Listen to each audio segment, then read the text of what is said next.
Rocky's Secret Files. Your story they never knew existed. Tinuruan niya ako kung paano maging isang mahusay na kabit. Yung puso ko parang sinasaksak sa sobrang sakit. Rocky's Secret Files. Secret Files. With Titan Jello. Rocky's Secret Files. Secret Files. Secret Files.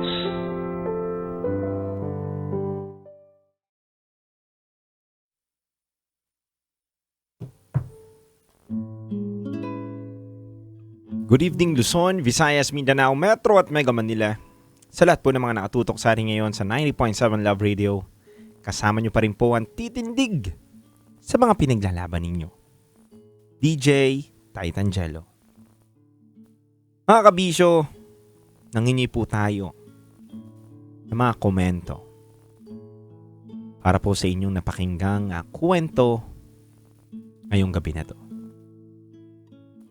Kaya isa-isahin po nating basahin ang mga komento ng ating kabisyo ngayong gabi. Sabi ni Rosel, marami ang magsasabi ng money is the root of evil. Pero para sa akin, magiging mabuti o masama ang pera depende kung paano natin ito ginagamit.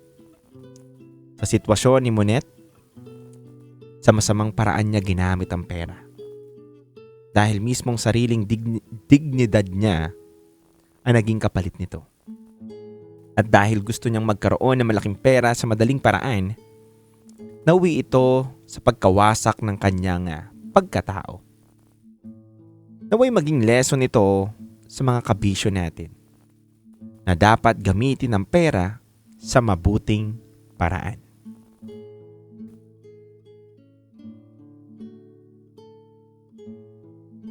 Sabi naman dito ni Ali,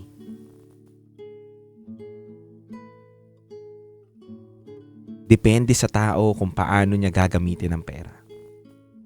Pwedeng sa mabuti, pwedeng sa masama. Kung sa masama, ay choice niya na yon. Dahil marami naman pwedeng paggamitan ang pera. Pangalawa, wag na wag tayong masisilaw at magpapabulag sa salapi. Dahil diyan mag-uumpisa yung tinatawag nating ugat ng kasalanan. Mawawalan ka ng dignidad. Mawawalan ka ng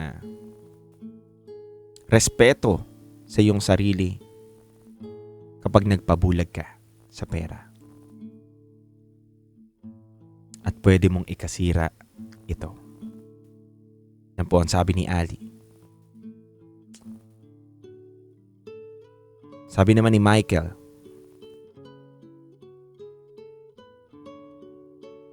tanging pinaka-importante na dapat natin tandaan na ang pera ay kailangan lamang natin ito sa pang-araw-araw. Upang makasurvive, kung may sobra man, mabili natin ang mga gusto natin. Kung mas marami kang pera, mabili natin ang mga luho natin. Pero para masabi natin na ito lang ang magiging dahilan ng inyong mga pagngiti, pagiging kontento, pagiging masaya, pagiging makapangyarihan, isa itong malaking kalokohan. Dahil ang pera ay isang tanging papel lamang na binigyan ng halaga. Halagaan na pwede natin pambili lamang. Hindi para kontrolin yung buhay natin at mawalan tayo ng respeto sa kapwa natin at sa sarili natin. Nagiging masama lang ang imahe ng pera kung ang mismong taong gumagamit nito ay masama din ang laman ng puso. Well said. Ang gaganda mga kabisyo ng komento ng ating kabisyo ngayong gabi na to. Pwedeng ang pera ay pwede tayo mabago. Pwedeng ang pera ay maging instrumento natin para mas maayos natin yung sarili natin. Pero mga kabisyo, tandaan natin to. Tulad ng sinabi ko kanina,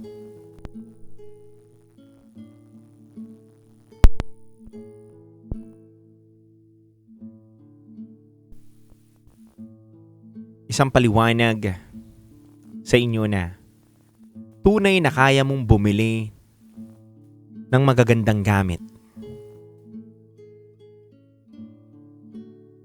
Magagandang bagay na magpapasaya sa iyong puso.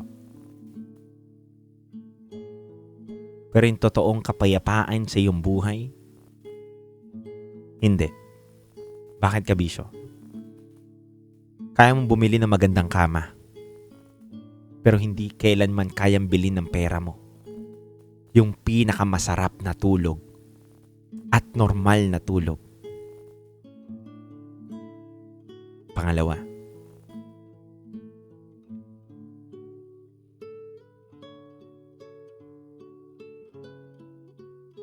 kaya mong bilhin ng lahat kung marami kang pera.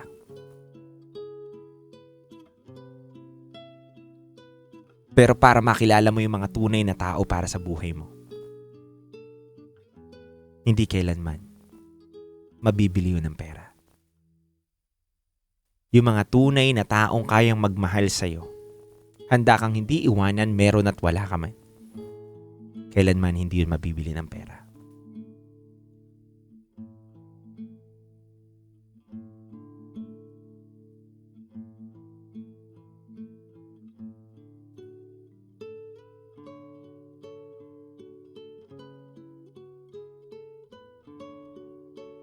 Tunay at tama ang mga sinabi ng mga kabisyo natin.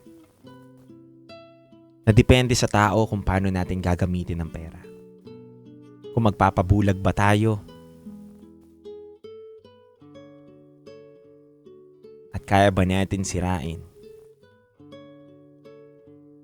yung sinasabi nating integrity kapag usapang money na.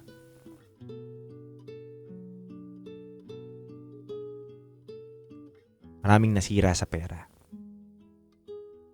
Marami rin taong hindi nagpasilaw sa pera.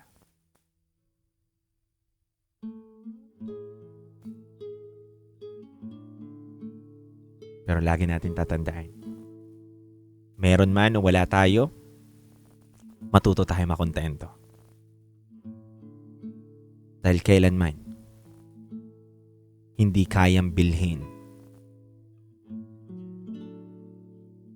ng salapi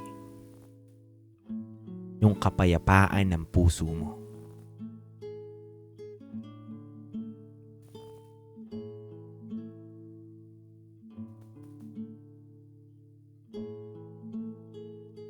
Mga kabisyo, kayo po ay nakatutok sa 90.7 Love Radio. At kung gusto nyo po magbahagi ng inyong mga istorya, maaari po kayo magpadala sa aming gmail.com na raketera@gmail.com. Kaya sa oras natin ngayon na 10:28 p.m., sa aking pagbabalik, maaari na po kayong tumawag sa aming Viber line na 0916-529-5595. Ulitin ko lang po, bukas na po ang aming Viber line na 0916-529-5595.